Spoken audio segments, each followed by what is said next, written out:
শুক্রবার মিছিল এবং জমায়েতে তুমুল বিশৃঙ্খলার প্রতিবাদ করে সরব হয়েছেন আজ মুখ্যমন্ত্রী শুভেন্দু অধিকারী।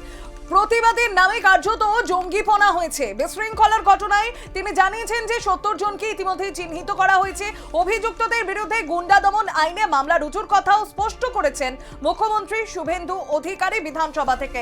আর এই সমস্ত বিষয় নিয়ে আমরা কথা বলেছিলাম রাজনৈতিক বিশ্লেষক নীলাদ্রি বন্দ্যোপাধ্যায়ের সঙ্গে। তার প্রতিক্রিয়া কি শোনাবো।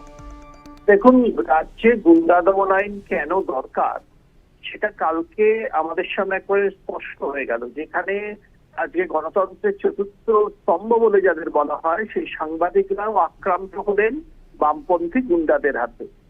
কলকাতায় যে আন্দোলনটা হয়েছে সেটা মূলত বামপন্থীদের আন্দোলন। কখনো জনতা পার্টির সাথে এর সাথে খুব একটা সংযোগ আছে বলে আমার মনে হয় না।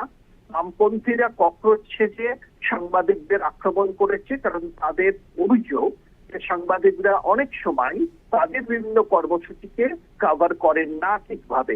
সেই জন্যই সাংবাদিকরা আক্রান্ত হলেন। এটা একটা ভয়ঙ্কর টেন্ডেন্সি। বামপন্থীরা একদিকে যখন জনসমর্থন হারাচ্ছেন, ততই তারা হিংস্র হয়ে উঠছেন। এবং এটা মনে রাখতে হবে যে তাদের মূল আদর্শ হচ্ছে বন্দুকের নলি ক্ষমতার উৎস, এটা মাওয়ের আদর্শ। সেই জন্যই বাংলায় আজকে গুন্ডা দমন আইন এতটা প্রয়োজনীয় হয়ে উঠেছে, কারণ বামপন্থীরা তৃণমূল এর পতনের পর সক্রিয় হয়ে উঠেছে রাজ্যে। সুতরাং তাদের মোকাবিলায় এই গুন্ডা দমন আইন, কারণ বামপন্থীদের মূল আদর্শটাই হচ্ছে গুন্ডাবির আদর্শ।